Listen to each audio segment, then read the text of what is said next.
1963 Impala SS convertible restoration. Today we're going to be installing the upper trunk deck. And here it is. I get a lot of questions about where I get my replacement body panels. It's not a paid endorsement or anything. I don't have any deals, but Classic Industries usually has really decent products. They arrive without damage usually. That's where I get them. Okay, let's turn this thing over and look at the quality of it. They usually have really good quality. Now, this lip is bent a little bit, but other than that, no other issues. So we're going to take care of that. And instead of using a hammer and dolly for something like this, these are called duckbill pliers or duckbill vice grips. And this is the best way to straighten an edge or a flange. And you can see the results. Okay, now this is the rear of the floor. That's where the upper deck's going to be mating. We want to go ahead and get any kinks worked out of that. Get a nice straight flange.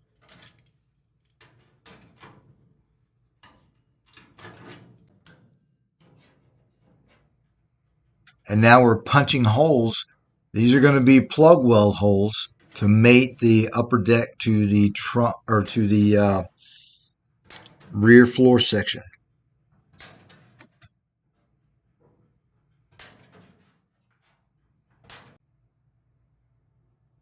And there it is.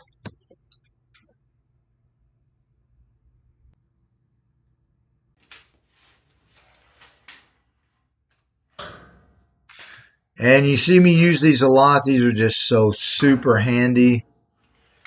I call them welder's jacks. You can call them whatever you like, but they'll extend up to about 4 feet, and they have a turnbuckle. And we're going to transfer that upper deck to get in position to get this thing installed. And those jacks are really going to be useful and helpful, getting everything leveled and into place.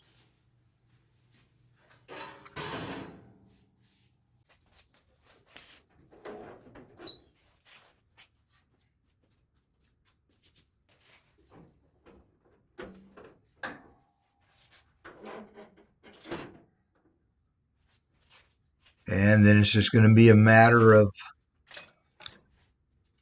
positioning it up at the total height and using the turnbuckles. Now I probably should have already done this, but we're going to be punching the plug well holes. Now this is the inner wheelhouse that we had repaired in the last video. Primed it, it's ready to go. We always want to use primer between two panels. Now I've positioned it. I've secured the leading edge with self-tapping screws. And we'll get the rest of the trunk in position. And like I mentioned, we can use the turnbuckles to just set it up into place. And we always want to take a measurement. Now we're measuring off the frame because we want that thing to be really close. These are the mounts for the frame bushings. If there's a really big variance, well, we'd want to kind of investigate why before we weld this thing into place. And you can see we have a nice flush or even with the body line. That's a good indication. Measurements are right. Now I'm going to say we can proceed. Okay, this is the best method that I found. Now this is a little spot blaster, and we can remove the coatings from our areas we're going to plug weld. Now we want to blow that out really well. We don't want any sand in there or yeah, that's gonna make for a not great weld. And here we go. Now on something like this, I like to start in the middle instead of on one side. Sometimes it's beneficial to start welding on one side, carry through to the other, but on this particular piece, I'm going to start on the inside or middle and just crisscross back and forth until we reach the end. Because anytime you weld, you're putting heat into the part. You want the heat to go from the center outward. And you can see if we have everything set up nicely, we can get some pretty decent welds, plug welds. Now I always shoot for at least a factory type finish. And I'm going to show you how to attain that. Hey, we've got some really nice gaps, really nice fitment. Okay, so here we go. We're going to start with a flap disc. And we're just going to cut the tops off of those welds. We don't want to gouge the metal. We just want to flatten the top off. We're not going to do that all in one step. Here's what that looks like afterwards. You can see the metal isn't gouged. It's just made flush. Okay, next step. Now we have a flap wheel, but it's a little bit different and a finer grit. This is probably 60 grit. We started with 36. This is going to do a really nice job and start bringing it into shape. We want a really nice joint. And it's like I mentioned, I really strive for at least a factory type finish, maybe a little bit better. Now you can see the results of that. That really mimics the factory resistance weld. It doesn't look like a plug weld anymore. And we're going to finish it off with this little mini DA dual action sander with some 80 grit. That's going to blend everything in really nicely.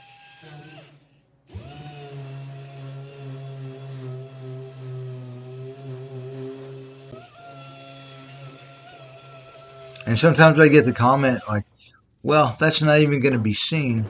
Well, it's all about quality and craftsmanship. You want to do the best job you can. And we're going to finish that off with Scotch-Brite, being really thorough. Anywhere that is not prepped, the paint, well, it's not going to adhere. So we've got this joint prepped. Man, it looks really, really good. Everything's nice, flat, sandwiched together. Welds are dressed down. And we're just going to use a little bit of primer fill. There's no need to pull out the big primer gun. I've had very good luck with this primer filler. It's actually very sandable. You don't want to use primer that's not sandable. Yeah, it won't be a good time for you. This sands just like if we had mixed a two-part. And there it is, the joint finished. Yeah, nothing wrong with that.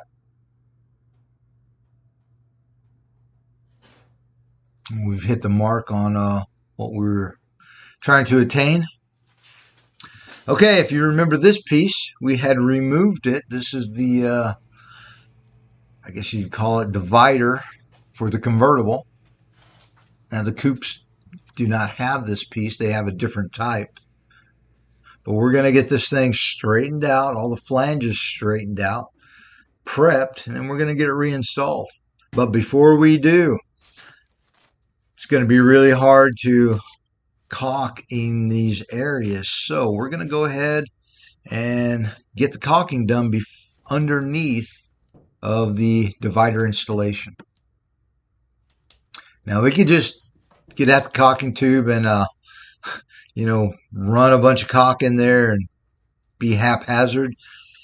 Usually the distance between a really good job and a okay job isn't that far. So a little bit of extra time and material will make this job better than average. So we're masking it all off.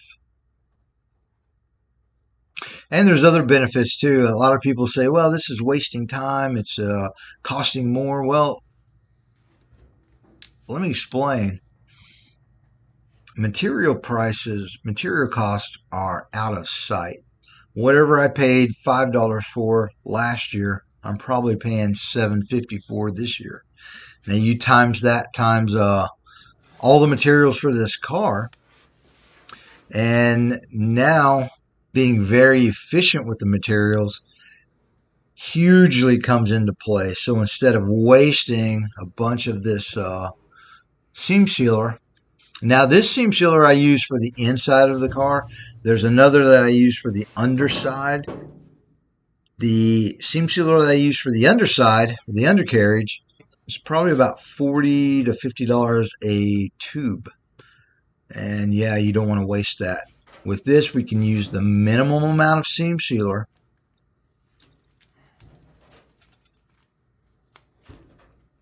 and get this tape pulled off. So we've minimized the material use and we've maximized the aesthetic look. Now we have a very nice clean job. That's a win. So if you're smart about things, think about what you're doing, how you want to do it, have a little forethought. Whatever time you use extra, well, you can offset that by being efficient, if that makes any sense.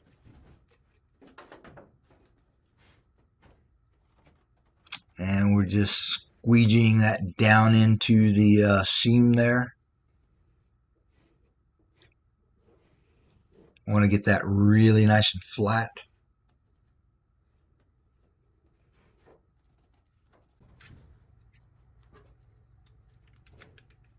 And we're just finishing out the other side now.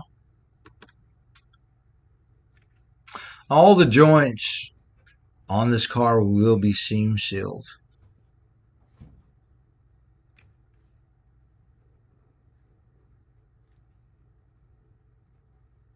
Yeah, the wheelhouse turned out really, really nice. We were able to save that wheelhouse. They don't make a reproduction convertible wheelhouse in the last video. So if you're interested, go check that out.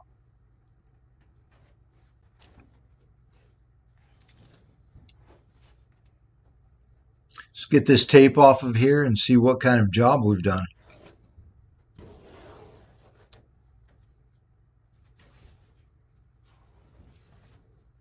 And yes, this seam sealer can be extremely messy. So, and that's what we have. Now this seam sealer is paintable, so when we prep everything, we can just prep it like we would the rest of the metal and come over with the top coat. And like I said, a lot of this is going to be underneath of that divider. Partition, whichever you prefer. Well, I'm calling it a divider. And here we go. Now, I didn't show it, but I've already plug welded the trunk to the wheelhouse. So that's already finished. This is the finishing piece here. We're going to get that in position. And those holes that you might have seen in the wheelhouses, the inner wheelhouses, well, those were where we had drilled through. So I know the exact position of this divider. And we're just going back into the same place. And we're going to secure that with a couple of self-tapping screws.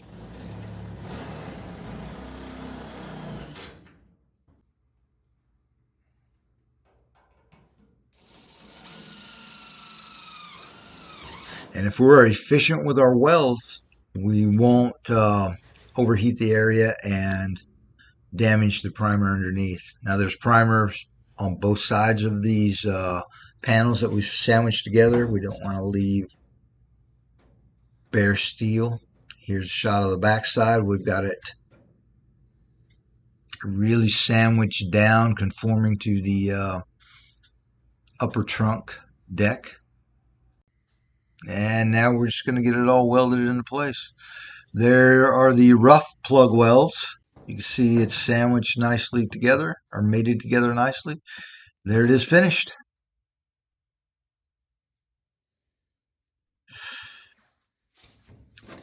No shame in that job.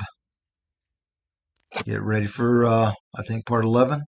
Hey, as always, thanks for watching.